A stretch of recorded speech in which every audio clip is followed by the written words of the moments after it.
Video I'm going to be comparing the Quiet Place franchise to the Unbreakable franchise. The reason for that is in part one of this series, I compared the Quiet Place franchise to the Medfield College franchise. You might not know what I'm referring to there. What I'm referring to is this movie called Absent Minded Professor.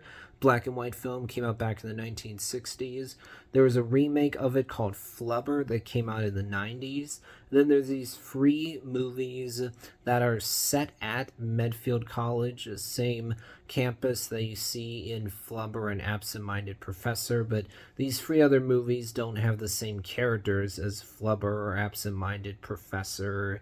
You got Strongest Man in the World, Now You See Me and Now You Don't, as well as Computer Who Wore Tennis Shoes. I've now seen all five of these movies. I actually owned Flubber on VHS back when me and my parents lived in New York.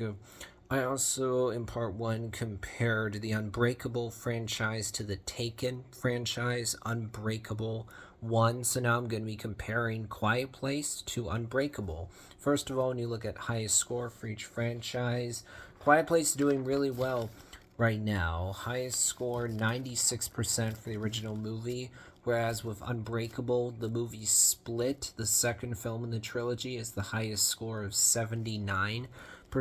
When you look at lowest score, Quiet Place Day 1 has the lowest score, and it still has an 87% of Rotten Tomatoes, which is still a great score, even if it's just a tad bit lower than Quiet Place Part 1 and Part 2. With Unbreakable, the third film in the trilogy, Glass, only has a 37%. When you look at average score, Unbreakable has an average of 62, whereas Quiet Place has an average of 91. Then we look at gap between lowest and highest score. In the case of Quiet Place, you're talking about a gap of only 9%. With Unbreakable, it's a bigger gap to be sure. It's a gap of 42. So Quiet Place has won every round so far, thus it's going to win. And in this case, I'm easily going to choose Quiet Place. It's not hard for me at all. I've enjoyed every Quiet Place movie so far. There's not one of them that stands out to me as being a lot weaker than the other films. Whereas with Unbreakable, I go, yeah, the original movie from M. Night Shyamalan, that's one of his best films. It's great. I think the acting is really good across the board. The story is engaging. You have this guy who at first thinks he's just normal, but then he somehow survives a train accident without getting injured, which causes him to think, well, what the heck's going on here? So he's investigating, trying to figure that out. And then he meets this guy, Elijah Wood, who seems really invested in this comic book stuff. He actually believes that it's real and not just fiction. Then there's a reveal about his character right at the end of the movie, which I think really works. There's some good action in Unbreakable. Admittedly, it's not, one of these comic book movies that's trying to be big epic spectacle, but there's some action in here that's good. Then you have the middle film in the trilogy, Glass, which I enjoy. Yeah, the fact that it barely has David Dunn in it feels a bit odd, but overall I think that movie works. And then Split, unfortunately, was a disappointing end to the trilogy. The way that it wrapped up, actually, Split is the middle film in the trilogy. Okay, then Glass is the final film in the trilogy. Alright, I got those two mixed up there for a second. So, Split, the middle movie about James McAvoy's character who has all these different personalities in him, I think works. But then you get the conclusion of the trilogy, Glass, which I think was a big letdown. The way that it wrapped up the David Dunn story is not satisfying. It's not the way anyone wanted this to end. So I think right now it's pretty obvious Quiet Place is in a better place than Unbreakable.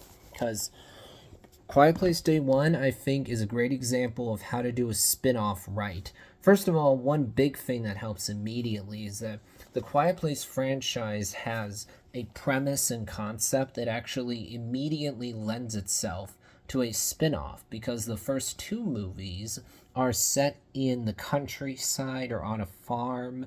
They're at these remote locations where there's not a lot of people around, especially in the first Quiet Place. In part two, there's some more people in the movie, yes, but taking the Quiet Place concept about these monsters are attracted to sound and applying that to a big city, that makes it so the movie is different than the other films in the franchise. With Quiet Place Day One, just simply changing up the setting, so we're in a big crowded city with a lot of people where someone is at a certain point going to make noise, really changes it up. Plus, I like that in Day One, you have this main character played by Lupita Nyong'o, who's not in a good place at the beginning of the movie. She's keeping pretty much everyone at arm's length away, isn't really letting anyone in, isn't really getting close to anyone. But then she and this guy connect over the runtime and actually form a bond. And that's really powerful. And this terrible situation, this apocalyptic scenario that plays out in the Quiet Place films, we see that this is actually what these characters needed in order to become better people. And on the one hand, in the case of Day One, it's about someone who's rather closed off, learning how to connect with other people better. With Quiet Place 1 and 2, it's about this family trying to keep the love and connection between each other alive in the midst of something this horrible. And actually, I like that, especially in part 2, there's a certain amount of hopefulness in the movie, despite the horrible apocalyptic scenario that's playing out.